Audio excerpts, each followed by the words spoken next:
এখন আমরা ক্লাস 7-এর সমীকরণ গঠনের সমাধান চ্যাপ্টারের লাস্ট অংশ অর্থাৎ 22.4-এর 6 দাগ থেকে শুরু করব। তো এগুলো জানো, এই একের দাগ থেকে যেগুলো কমপ্লিট করেছিলাম জানো যে সমীকরণ গঠন করে সমাধান করতে হবে, এবং আগেও দেখিয়েছি সমীকরণ কিভাবে তৈরি করতে হয় এবং সমাধান করার পদ্ধতি কি কি আছে। তো এখন 6 দাগের যেটা বলেছে যে আমার ব্যাগে 5 টাকার ও 10 টাকার মোট মুদ্রার সংখ্যা 20টি, মানে 5 টাকার কয়েন এবং 10 টাকার কয়েন দুটো মিক্সড করে 20টি। ব্যাগে মোট 145 টাকা থাকলে কোন মুদ্রা কতগুলি আছে হিসেব করে লিখি। তো এখানে আমরা যদি 5 টাকার কয়েন এক্সট্রা ধরি, তাহলে 10 টাকার কয়েন আছে 20 - x, এবং সেখান থেকে তাদের ভ্যালু কত হবে, মানে 5 টাকার মোট ভ্যালু কত হবে এবং 10 টাকার কত ভ্যালু হবে, সেখান থেকে আমরা সমীকরণটাকে তৈরি করতে পারছি। তাহলে আমরা প্রথমে লিখবো যে ধরি 5 টাকার মুদ্রা আছে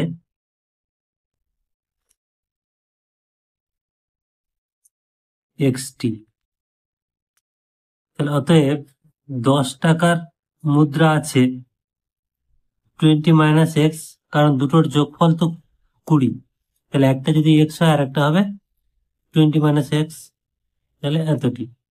এবার 5 টাকার মোট পরিমাণ আছে, মানে 5 টাকার মুদ্রা আছে XT, মোট পরিমাণ কত টাকা 5 টাকার শুধু কয়েনগুলো যোগ করলে বা গুণ করলে কত হবে। তাহলে লিখবো যে 5 টাকার মোট পরিমাণ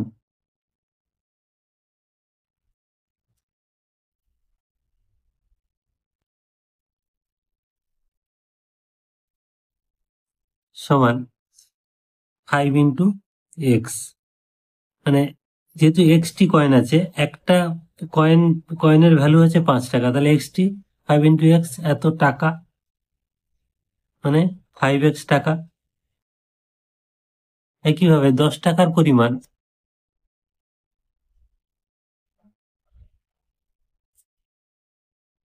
মোট পরিমাণ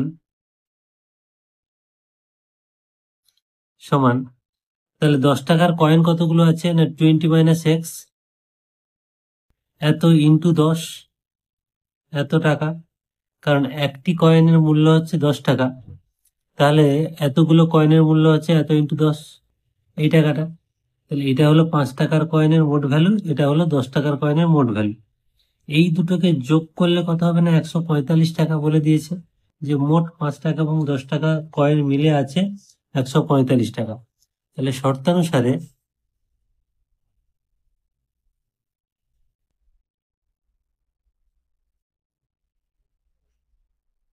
5x প্লাস এইটা, মানে 20 - x × 10 = 145। তাহলে এবার আমরা সমাধান করে x এর মানটা নির্ণয় করব। তাহলে বা পরের লাইনে 5x প্লাস, এই ব্র্যাকেটটা তুলতে গেলে আমাদের এই 10 দিয়ে দুটোকে গুণ করতে হবে, তাহলে 20-কে 10 দিয়ে গুণ করলে 20 × 10 = 200, বিয়োগ মানে প্লাসে মাইনাসে মাইনাস 10 × x, মানে 10x = 145।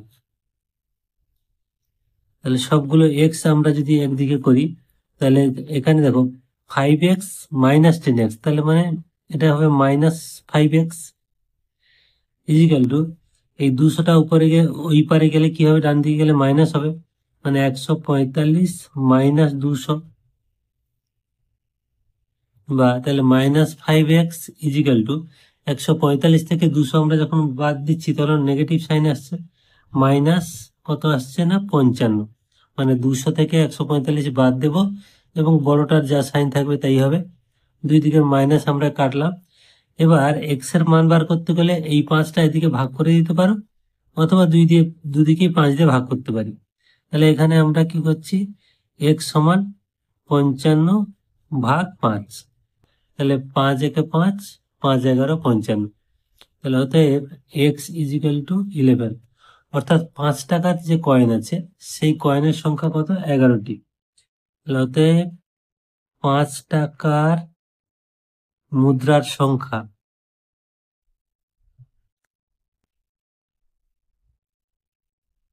11টি, আর 10 টাকার মুদ্রার সংখ্যা 20 মাইনাস এক্স ছিল, মানে এখানে 20 মাইনাস 11 মানে 9টি।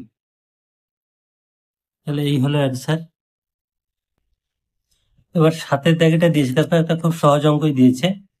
এই বলেছে এখানে একটি ত্রিভুজের 3টি কোণের মান যথাক্রমে এক্স ডিগ্রি, 2x ডিগ্রি ও 3x ডিগ্রি। বৃহত্তম কোণের মান হিসেব করি। বৃহত্তম মানে এই 3x ডিগ্রিটার মান আমাদের নির্ণয় করতে হবে। তো যে কোনো ত্রিভুজের 3টি কোণের যোগফল আমরা জানি 180 ডিগ্রি। তার মানে x degree plus 2x degree plus 3x degree মানে 180 ডিগ্রি। সেখান থেকে আমরা x ডিগ্রির মান পাবো এবং 3x ডিগ্রির মানটাও পাবো।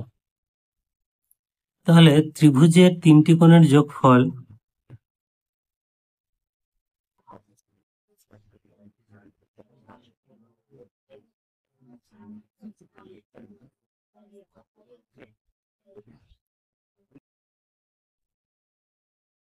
সমান 180 degree.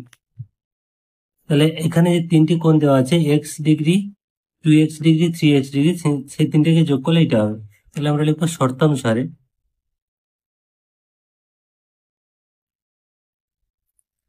x plus 2x plus 3x, আমরা ডিগ্রিগুলোকে তুলে দিচ্ছি, ইজিক্যাল টু 180। তাহলে বা এখানে দেখো 3x 2x 5x আর একটা x মানে 6x ইজিক্যাল টু 180। তাহলে x ইজিক্যাল টু কত হচ্ছে না 180/6, বা এখানে 6 দিয়ে আমরা দুদিকে ভাগ করতে পারি। 6 কে 6, 3 6 18 30। তাহলে x ইজিক্যাল টু 30 মানে x degree equal to 30 degree. তাহলে আমরা যে আমাদের যে সর্ববৃহৎ কোণটা বলেছিল সেটা হচ্ছে 3x ডিগ্রি। তাহলে অতএব বৃহত্তম কোণের পরিমাণ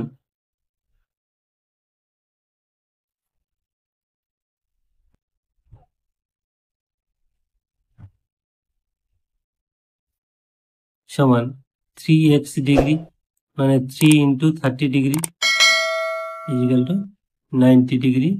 এটাই হলো অ্যান্সার। তো অঙ্কটা খুবই সহজ ছিল। এবার আটেরটাকে দিয়েছে কি যে চঞ্চল বাবু তার বাড়ি তৈরির সময় কিছু টাকা ধার করেন। তিনি তার ধারের 1/3 অংশ অপেক্ষা 2000 টাকা বেশি পরিশোধ করেন, কিন্তু এখনো তিনি যা শোধ করেছেন তা অপেক্ষা 21,000 টাকা বেশি ধার থাকলো। প্রথমে তিনি কত টাকা ধার করেছিলেন? তাহলে আমরা প্রথমেই ধরে নেবো যে x টাকা ধার করেছিলেন। তাহলে x এর 1/3 অংশ মানে x/3 টাকা প্লাস 2000 টাকা এটা শোধ করেছিলেন। আমরা স্টেপ বাই স্টেপ আস্তে আস্তে লিখবো সমীকরণটা, আস্তে আস্তে ধীরে ধীরে করলে বুঝতে পারবে। তাহলে ধরি চঞ্চল বাবু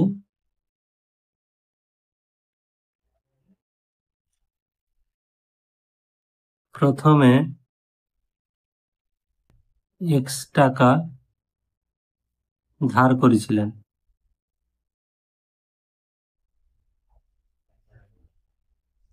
তাহলে প্রথমে তিনি x টাকা ধার করেছিলেন। এবার ধার পরিশোধ কত করেছে? তিনি ধার পরিশোধ করেছেন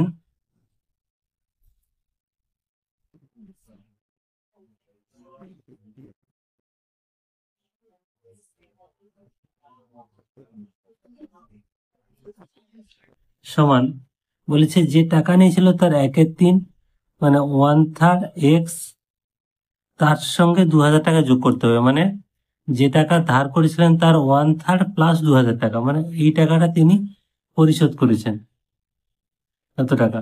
বা এটাকে আরো ভালো করে লিখলে, এটাকে সাজিয়ে লিখলে x/3 প্লাস 2000। তাহলে এই টাকাটা তিনি কি করলেন না পরিশোধ করলেন। এবার বলেছে এখনো কত ধার বাকি আছে না যে টাকাটা পরিশোধ করেছে তার চেয়ে 21,000 বেশি আছে, অর্থাৎ এই টাকাটার সঙ্গে আরো 21,000 যোগ করতে হবে। তাহলে এখনো বাকি আছে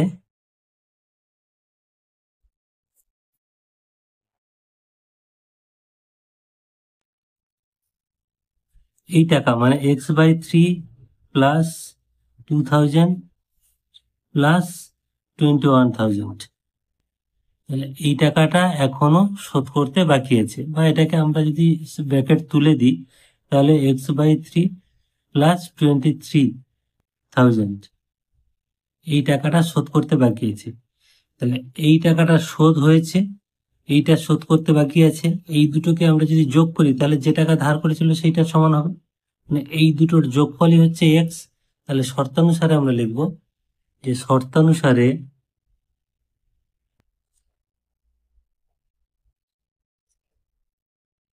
x/3 plus 2000 plus x/3 plus 23,000 equal to x. তারপরে এই দুটোর যোগফলই তো যে টাকাটা ধার করেছিলেন সেই টাকা। এবার আমরা এই দুটোকে সমাধান করব, এইগুলোকে এক্সগুলোকে একদিকে নেব, তাহলে x/3 আর x/3 প্লাস এই 23,000 আর 2,000 যোগ করলে 25,000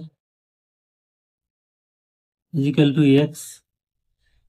এই এক্সটাকে আমরা বাম দিকে নেব, তাহলে x/3 প্লাস x/3, এইটা বাম দিকে এলে মাইনাস এক্স হবে ইজিক্যাল টু এইটা পুরোটা ডান দিকে গেলে মাইনাস হবে।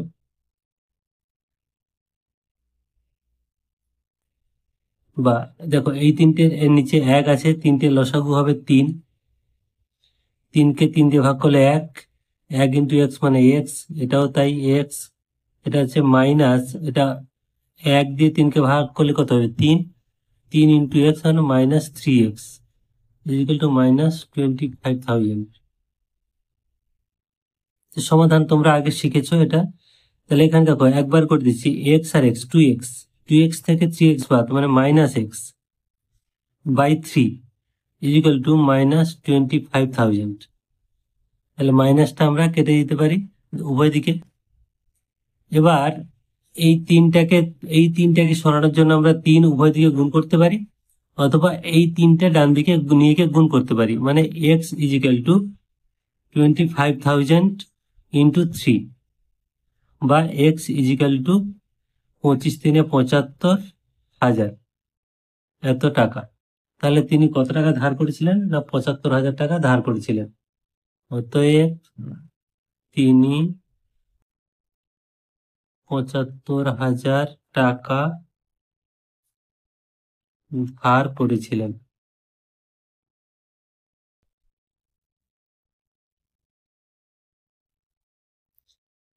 তো এবার নয়টা দিয়েছে যে একটি সাইকেল রিক্সা থেকে একটি অটো রিক্সার গতিবেগ ঘন্টায় 8 কিলোমিটার বেশি। রীতা তার বাড়ি থেকে 2 ঘন্টা সাইকেল রিক্সায় এবং 30 মিনিট অটো রিক্সায় করে 19 কিমি দূরের স্টেশনে গেল, মানে টোটাল হচ্ছে 19 কিমি। প্রথমে গেছে সাইকেলে, তারপরে গেছে অটো রিক্সায়। অটো রিক্সার গতিবেগ কত ছিল?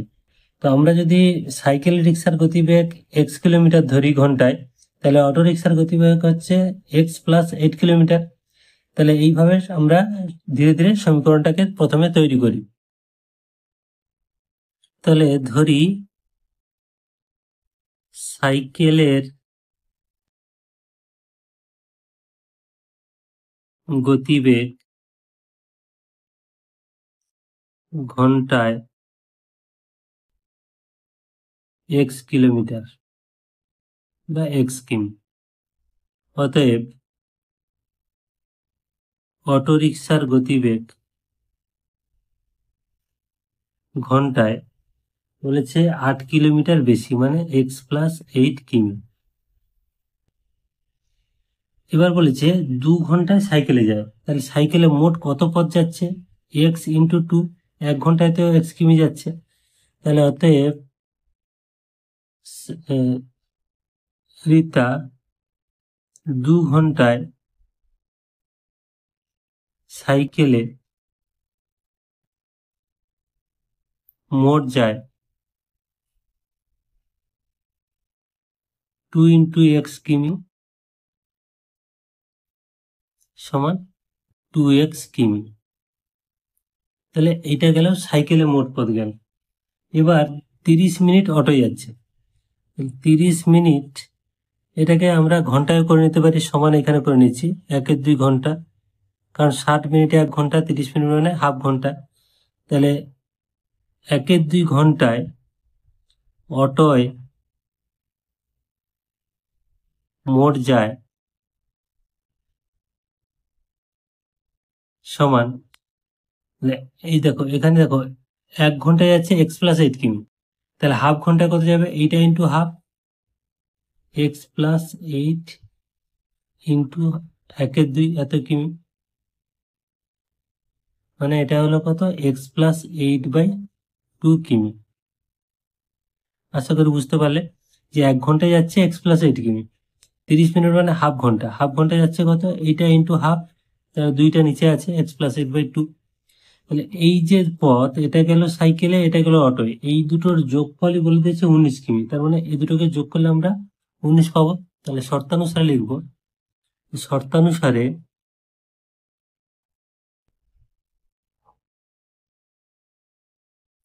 2x plus x+8/2 is equal two 19।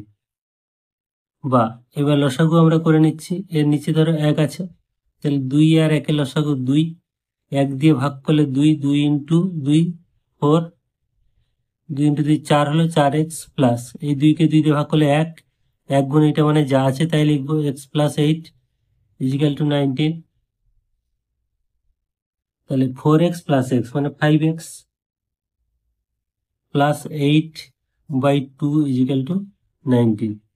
এবার এই দুইটা আমরা কোনাকুনি গুণ করে দিতে পারি, মানে এর নিচে ধরো 1 আছে, এই 1 দিয়ে এই পুরোটাকে গুণ এবং এইটা দিয়ে এইটা গুণ, এটাকে কোনাকুনি গুণ করে দেওয়া যায়। তাহলে 1 দিয়ে এটাকে গুণ করলে হচ্ছে 5x প্লাস 8, আর 2 দিয়ে 19কে গুণ করলে 38, বা এই 5x ইজিক্যাল টু, দেখো এই 8টা যদি আমরা ডান দিকে নিয়ে যাই তাহলে এটা মাইনাস হবে, মানে 38 মাইনাস 8,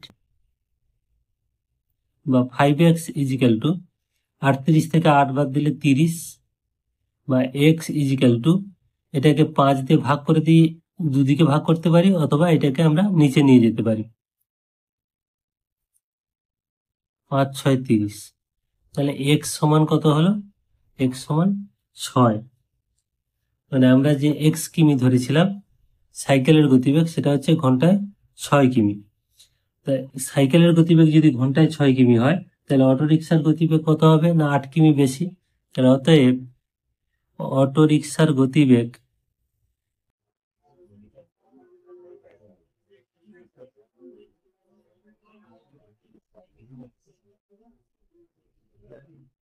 ঘন্টায় 6 প্লাস 8 সমান 14 কিমি। তাহলে এটা হলো অ্যান্সার। তো এবার 10এরটা দিয়েছে যে মারিয়ার বর্তমান বয়স তার ছোট ভাইয়ের বয়সের চেয়ে 8 বছর বেশি। 4 বছর পর মারিয়ার বয়স তার ভাইয়ের বয়সের দ্বিগুণ হবে, তাদের বর্তমান বয়স কত হবে হিসেব করি। তো এটা খুবই সহজ অঙ্ক। এখানে আমরা যেহেতু ভাই ছোট, ছোট ভাইয়ের বয়স আমরা x বছর ধরে নিচ্ছি, তাহলে মারিয়ার বয়স কত হবে? x+8 হবে। 4 বছর পরে দুজনেরই বয়স বাড়বে, তাহলে এইভাবে আমরা ধরে ধরে স্টেপ বাই স্টেপ এগিয়ে প্রথমে সমীকরণটাকে তৈরি করে নিই। তাহলে ধরি মারিয়ার ভাইয়ের বর্তমান বয়স x বছর, অতএব মারিয়ার বর্তমান বয়স সমান x+8 বছর, কারণ 8 বছরের বড়। তাহলে মারিয়ার ভাইয়ের বয়স যদি x বছর হয়, মারিয়ার বয়স হচ্ছে x+8 বছর। এবার 4 বছর পরে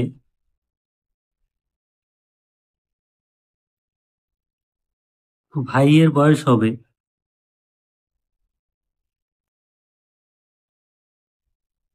ভাইয়ের বয়স হবে, এখন যদি x বছর হয়, 4 বছর পরে কি হবে? না 4 বছর বেড়ে যাবে, x+4 বছর। এবার 4 বছর পরে মারিয়ার বয়স কত হবে?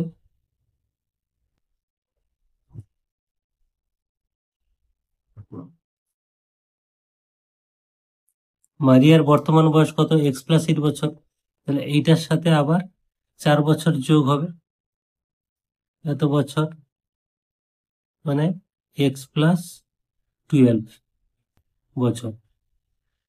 এবার বলেছে যে মারিয়ার মানে এই 4 বছর পরে মারিয়ার বয়স তার ভাইয়ের বয়সে দ্বিগুণ, মানে এইটাকে 2 দিয়ে গুণ করলে এটা হবে।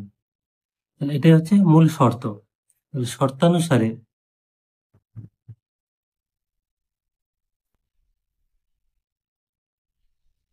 টু ইন্টু এক্স প্লাস 4 মানে 4 বছর পরে মারিয়ার ভাইয়ের যা বয়স তার দ্বিগুণ সমান 4 বছর পরে মারিয়ার যা বয়স মানে এক্স প্লাস 12। এই হলো মূল সমীকরণ। এবার আমরা এই 2 দিয়ে গুণ করে সমাধান করব। তাহলে 2 ইন্টু এক্স মানে 2x প্লাস 4 2 8 সমান এক্স প্লাস 12। এই এক্সটাকে আমরা বাম দিকে আনবো, তাহলে 2x মাইনাস এক্স সমান এই 8টাকেও আমরা ডান দিকে নিয়ে যাব, এটাও প্লাস আছে মাইনাস হবে, বা 2x থেকে x বাদ দিলে x ইজিক্যাল টু 12 থেকে 8 বাদ দিলে 4। তাহলে মারিয়ার ভাইয়ের বয়স কত বছর? 4 বছর। আর মারিয়ার বর্তমান বয়স এই 4-এর সাথে আবার 8 যোগ করলে 12 বছর। অতএব মারিয়ার ভাইয়ের বর্তমান বয়স 4 বছর। অতএব মারিয়ার বর্তমান বয়স